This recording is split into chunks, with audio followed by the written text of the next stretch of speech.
Hello everybody and welcome back to some more Southampton, and we are here today for their games against Swansea and Arsenal. And you may notice a slight issue, Cedric's suspended. Yeah, he picked up too many yellow cards and he's banned for one match, so that'll be this Swansea game. So Valerie has hopped into right back.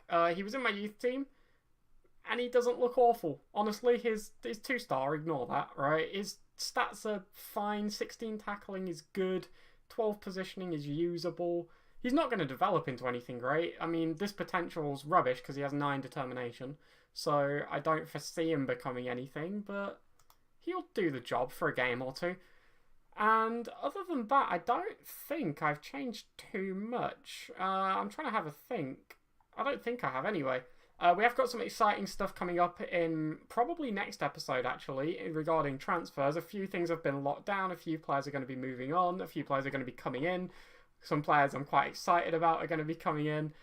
But what I've been trying to do is find a formation I want to commit to, and I think it's this one. I'm not 100% sure, but I think using this one and then having the wide one as an option to maybe switch to later in a game is the option I want, is the route I want to go down. Like, that's what I want to do. I think this just allows us to play more of our better players for now, and that seems like a sensible thing to do. It also just sort of, I like it more. I don't know. I've used 4-3-3s a lot. Playing without wingers might be interesting. Who knows? So, Swansea then. This is a decent team. A few very good players in there. Andre Ayew, Jordan Ayew, Tammy Abraham, obviously all very good. Renato Sanchez is ridiculous on Football Manager as well. Not a bad team all around. Lucas Fabianski, a goalkeeper we've become quite acquainted with, or I have anyway, because I've scouted him a lot. We're not getting him, he's not very good. You'll have noticed there, by the way, another completely useless team talk. Oh, Andre Ayew is a little bit injured, that's positive, as we do have a throw-in. We are pushing forward. Lamina on the ball. Can we maybe find something? Rosed, we found that. Not quite what we wanted, but it'll... You know, we'll take an early highlight. Jordan Ayew is also injured. The family's cursed. As we take the throw in, Valerie takes it. Tadic on the ball now in the box. Romeu strikes just over the crossbar. Very far forward for a defensive ball-winning midfielder. Has to be said. Valerie then with a decent ball to Catrone, who lays off Gabbiadini out to Lamina. And we're working it nicely. Ryan Bertrand manages to pounce on this ball wide as Catrone slots it past Fabianski on his near post. Good ball in for Bertrand for his 6th assists of the season. That edges him just ahead of Dusan Tadic. And this is just a really nice, well-worked passing goal. I mean, that's a good block, it has to be said. But, you know, Bertrand does well to pounce, crosses it in low, and Catrone slides home. You can't complain too much. I mean, if they didn't put the tackle in and we just passed it to Bertrand naturally, it would have been nicer. But that's not what happened, as we have a free kick. Ward-Prowse to Lamina, who makes it 2-0. I said we needed him back in the side. I said he's one of our better players, and he comes on and he does that. And it's not the first time he's done something like that for us either. Ward-Prowse here just sliding it to Lamina, who just, first time, acres of space, smashes it past Fabianski, and we are 2-0 up in 15 minutes. It's nice to be on this side of this for once, not the other side, as they do have a throw, and then Tammy Abraham switches play, and Andre Ayew slides in Jordan Ayew, and he doesn't manage to get it on target. Action-packed game so far, though. Another highlight in our favour, it looks like. Oh, no, that is a potentially bad challenge, and he's already on a yellow card. I think that was Lamina just went absolutely flying. He just did a little cartwheel. But Alex Song is off, and they are down to 10 men, 2-0 down, 30 minutes in. If we lose this, I will be sad, as Valerie takes a throw-in, and come on, let's try and work another goal. Still on this same highlight then, and Valerie lays it across toward Prowse, up to Lamina, and Tadic is now on the ball. We just can't get forward. Gabbiadini, Tadic. Oh, we do lose out. Leon Britton with the challenge, and where is this highlight going? We are on key, by the way. I just want to point this out. This highlight's been going on for ages. It's not stopped. Nothing's happened yet. Lamina plays through Gabbiadini. We are on key. I just wanted to double check. Gabbiadini then puts in a cross, and Olsen scores the weirdest own goal I think I've seen on this game. I don't know. It almost looked like he just stopped and it deflected off him a bit pinball-y. Like, he didn't even try to clear it. It just hit him. Oh, no, he toe poked it past the keeper. The best part is, right, if we just go back to this, if we skip the rest of the highlight and we just go back here, not all the way through that highlight, it went on forever. But I'm pretty sure there was nobody even there. I mean, Catrone's obviously lurking, but I guess Catrone was in quite a dangerous area. He just had 7 men on him, so it wouldn't have mattered. So half-time is here then, and we're 3-0 up. We've scored 2 ourselves, they've put 1 in for us. They're down to 10 men, and I'm not sure if you just taught that, or if you just taught that. I'm not sure if you just caught that there, but they have 3 injuries. Narsigne and both Ayew brothers are injured. Where's this going to go wrong? This is going too well. So Narsigne is off for Ki Sung Young. Not an ideal substitution for them. They probably want to be pressuring more, not less. Leon Britton actually also came on for Tammy Abraham, so I take it he went off quite early. All 3 of their substitutions have been used. Is that Adam King? Andy King, sorry. Oh, it's Andy. I thought it was Adam King. Swansea have a player called Adam King who was on loan at Mansfield last year. I thought they'd had to recall him because of an injury crisis. And they were playing a player who was average in League 2, which would have been beautiful. We are going to make a quick change here then. I'm going to bring on Shane Long. Worth noting, by the way, Shane Long has came out and said he's happy with his current playing time. So, yeah, as long as he stays happy through the January window, that's fine. Yeah, no worries. 83rd minute here then, and we have had a quiet second half. It has to be said. Actually, it's been a quiet second half in general, as Jordan Ayew goes off fully injured. They're down to 9. This is awful. I feel quite bad. I feel like not only have we beaten them here, we've ruined their season. Like, they're in 12th right now. At the end of the season, let's see where Swansea end up. But Alex Song got sent off. Jordan Ayew went off injured. Lucinio Narsigne and Andre Ayew also both went off with minor injuries. They've had a nightmare. That's worse than any. I'd take our 5-1 over that. But a very nice victory, well done. Quite a second half, but you can't complain. And that is a very good way to go into a game against Arsenal. By the way, that is the first time in the season we've put together back-to-back wins. Beating Watford and then Swansea. Back-to-back wins in the league, I should say. We've done it in the Cup up here when we played Chelsea and also when we played Ipswich. But yeah, back-to-back wins in the league. That's a first for the season. It's always good to get that under your belt. Admittedly, at the halfway mark. Bit later than we would have liked. But we are still in 9th on 29 points. Only 1 point off of the coveted 6th spot right now, which we would be taking from Man City because Bournemouth are having a mad one. But let's go to this game against Arsenal then and play top of the league to crush our hopes and dreams. We are back then for this game against Arsenal, and a couple of changes to the side, probably to be expected. Cedric has came back into the side for Valerie, who actually put forward a very good performance for his first game for a senior team with a 7.6 rating, but he's still not as good as Cedric, so Cedric's going to come back into the side. And Scott Sinclair is back on the bench. He's finally recovered from that injury that he picked up. And yeah, he's just going to be there to be an option if we want to switch to the wider formation. But today then, we have Arsenal on Boxing Day. Now, we played them on the first game of the season, and it was quite the game. It was a 6-3 game where they went 4-0 up, I think, and then we pulled it back to 4-3. And then we overreached a little bit and they just punished us and went 6-3. And Aubameyang got a 6.0, I seem to remember. They scored 6 goals and Aubameyang was awful. It was very weird. But today we're going to hope to maybe use a bit of what we've picked up throughout the season to maybe do a little bit better. Conceding less would be a good start. Obviously we've beat some top teams. Tottenham, Liverpool, we've took a point against Chelsea in a game that we arguably should have won. But I don't know if we're going to win this one, as Callum Chambers is in 6 miles of space down that right-hand side, but Forster does manage to actually catch a ball. Oh yeah, speaking of goalkeepers, Alex McCarthy wanted to get more starts, and I was going to say to him, Fraser Forster's in too good form, but I actually couldn't bring myself to do it. I feel like I would have just been slapping him in the face. Like, can you imagine just watching the keeper make mistake after mistake? And hold on, we have a highlight here. Potential attack from us. Ryan Bertrand gives it to James Ward-Prowse. And no, they've won it back. Well, this is less... Oh, we've won it back again. Lamina. Back to delete. We're passing it around very nicely in this overly long highlight. Tadic through to Gabbiadini, then pass it to Catrone. Can he find a man in the middle? We have a penalty. Not another one. Oh, this is terrifying. Who is on it? That looks like Gabbiadini to me. It is. Missed one against Chelsea. Can he put this one away? I think he can. No, he can't. Petr Cech saves. 3 penalties that would have gave us the lead against top sides we've now missed. And the highlight goes on here, actually. Danny Welbeck on the ball on the left wing.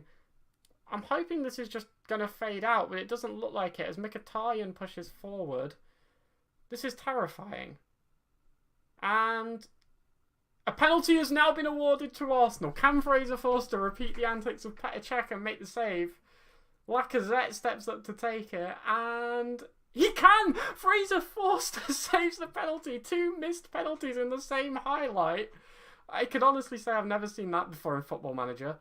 And, lovely times. Until, well, I was going to say until they score from this, but Callum Chambers puts in an awful ball. Monreal on it now, who looks bold. They scored. Mesut Ozil puts the ball into the back of the net from quite distance. I seem to remember a similar goal to that in the last time we played Arsenal. But yeah, why is Monreal bold? He's not bold. Anyway, that beside the point. This is a fantastic strike by Mesut Ozil. I still can't believe Fraser Forster saved a penalty. I'm over the moon with that. I wish we'd have scored ours. I wish Gabbiadini could actually score a penalty, and I thought that was just going straight out of play. I'm not going to lie. Where's he going? No. You don't get away with that one. That gets replayed. Right, it hits him. Fair enough, he doesn't control the ball, but he just runs off. Like he's doing the relay or something. Nightmare. Gabbiadini on that 6.3 because of the missed penalties. Very harsh that they do that. They just drop their rating by half a point. And, Kolasinac could have shot there, arguably, but Mkhitaryan goes for it, puts it over the bar. We're not getting battered. If we'd have scored that penalty, which definitely would have resulted in a goal if they hadn't fouled us, we'd be even right now. But we aren't. But we do have a highlight. Lamina is holding it up. Can we get something from this? No, because Ozil's on the ball. Now it's Mkhitaryan running down the right flank. He's being held up, though, as Dusan Tadic intercepts the pass to win it back. We're knocking it around quite nicely here, it has to be said. Very nicely, in fact. Fraser Forster's on the ball. That's always terrifying, but he launches it up to Gabbiadini. I'm being just overly harsh on him now. He saved a penalty. I should give him a break, really. But Mkhitaryan runs down the right wing. Dusan Tadic intercepts again, lumps it forward to Catrone, who is now in acres of space, gives it to Gabbiadini, and it's 1-1. We equalise against Arsenal. Can this be the day we get 6 points? Just imagine, against Arsenal. That'd be lovely, wouldn't it? If we'd have scored that penalty, we'd be ahead. If they'd have scored their penalty, they'd be ahead as well, so it'd be 2-2, really, if the goals that should have gone in went in. That's a very nice ball there from Catrone. Gabbiadini runs straight onto it and slots it past Petr Cech with a fantastic strike. And he is back in the goals lately, it has to be said. He's still on a 6.5 because of that missed penalty. Give him a break, he's just scored. But it is half-time here then, and whoever plays striker for Arsenal is cursed. He's on a 6.2 Lacazette, which is just... For one, I just feel it's untrue. Oh, he missed a penalty, didn't he? Yeah, never mind. It's the problem with missing a penalty. You get no rating. We're the underdogs, but go on there and give the fans a performance to cheer for. We're away, but do it anyway. Is this a real highlight? Catrone gives it to Dusan Tadic. Lamina on the ball. This is still the one from half-time kickoff, and it's not ending. Dusan Tadic on the ball here then. He slots through Gabbiadini, and we are 2-1 up straight from the half-time kickoff. I didn't commentate the first half of that. I thought it was just going to fade out like they normally do, but no. Gabbiadini bags a goal. The assist from Dusan Tadic was very nice. And you know what? He's so much better as a striker than a winger. I wish I'd have just played this formation from the start. He was offside there. If he was very close to being offside, if he wasn't actually. But 30 seconds into the second half, we do take the lead as they have a throw-in in our area. Ramsey hits it across to Kolasinac, who takes the shot, and it hit that back post, and I thought it was in the net. It wasn't, thankfully, but we're doing all right here. We've got a throw-in their half. Cedric's on it. Gives it to Gabbiadini, the man with 2 goals, and we have another penalty. Who is stepping up for it? Oh, it's Dusan Tadic. I've not seen him take one, I don't think. So he's going to step up to take it, and he slots it away. All you need is someone who's not a striker to take a penalty, and they will score. Dusan Tadic makes it 3-1 against Arsenal. Wonderful stuff so far. Could have been 4 if we'd scored our penalty, our first one. But yeah, we've seen Gabbiadini miss 2 penalties so far this series and Catrone miss 1, but Tadic does not have the same worries as, you know, that's never going in, it's from a corner. Corners do go in against this side, it's weird. I'm having to adapt to that. I'm so used to there just not being goals from corners. As they do work the ball here then, El Nene gives it to Callum Chambers, and they put it across. El Nene on it again. Okay, not another penalty, not the 4th penalty of the game, but we are on the counter-attack. Gabbiadini with a big ball up to Catrone. Oh, that was a fantastic ball, straight to Catrone's feet from an awkward angle and an awkward position. Oh, we're playing really well. Although you do have to think, maybe this isn't the strongest Arsenal side. You know, the likes of Welbeck, El Nene, Callum Chambers. Hold on, are they playing Kolasinac and Monreal, or have they made a sub? Oh, Monreal's at centre-half, okay. Callum Chambers is in miles of space down there, by the way. We still have this problem where our fullbacks drift out, as Mesut Ozil tries to head in a goal, but Forster saves. Yeah, our fullbacks are still drifting in. It's just not really caused us any problems, so I've stopped worrying about it. Mesut Ozil puts in the corner then. I don't know whether that came off of Forster or Bertrand. I think it was Forster. It says great save at the bottom of the screen. It has to be said. Right, I'm going to let you in on a little secret here. We have just signed another keeper. And now Fraser Forster's having the game of his life. Although, to be fair, as I was saying earlier, Alex McCarthy does want to leave because he's not getting game time. And, yeah, Fraser Forster can just be a backup. And if he wants to play this well when we play him, sure. Maybe he just needs that. Maybe he just needs a bit of competition for his space as Lacazette scores. And this is getting worrying, isn't it? Maybe we're already on shorter passing, retaining possession. Let's just slow down the tempo. We don't need to rush anything, do we? We maybe should have done this in the first place. And we are just going to go more controlled, which is risky against a better side like Arsenal. But we are going to go for it. It's again risky because we've been the dominant team, which is why I don't want to go defensive. I don't want to invite the pressure on. But they do have a corner here late in the game, and it's Danny Welbeck, it's fine. But, yeah, I don't want to invite the pressure on. I want us to keep the ball. I just don't want to make needless risks and needless chances. And as I've been saying this, the time has mostly ticked away. There is a minute left with Monreal on the ball, and it looks like it's going to be their attack. Cedric wins it. Why? We were on for our 6-point episode. We've dropped down in the league because of this. Cedric had the ball. Does that look controlled? Does that look controlled to anybody here? Time ticks away then, and this is going to be the full-time whistle. Please be the full-time whistle.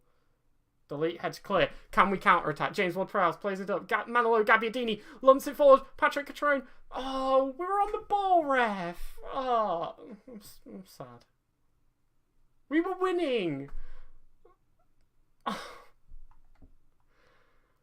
Final score then. Southampton 3. Arsenal 3. I'm just sad. That should have been our 6-point episode against Swansea and Arsenal. We missed a penalty, but so did they. Words fail me. I picked on Lacazette as well. Oh, he's on a 6.2. No, he's just scored in the 93rd minute. He's not on a 6.2 anymore, is he? Anyway, let's say we were unlucky today because I think that's the only fair thing to say after conceding in the 93rd minute. And yeah, Cedric, that 5.9 is looking a bit deserved. It has to be said. I didn't see Valerie do that. I didn't see Valerie give them a free goal. But anyway, we will call an end to today's video. And we will be back tomorrow for games against, I want to say it's Stoke and Tottenham. It is Stoke and Tottenham. Okay. So we have a home game against Stoke, followed by an away game against Tottenham, which hopefully we can get 6 points from. We've beat Tottenham once this season. It's worth noting, by the way, that a point against top of the league Arsenal, we'd have said, yeah, we'll take that going into that game. It's just a similar situation to Man City or Chelsea, where it was just so winnable. It felt so winnable, and to concede in the 93rd minute like that is just heartbreaking. But yeah, hopefully we can eventually pick up this 6-point game. We are also getting close to the FA Cup as well. But enough rambling. We'll be back tomorrow for some more Southampton. Have a great night. Thank you for watching.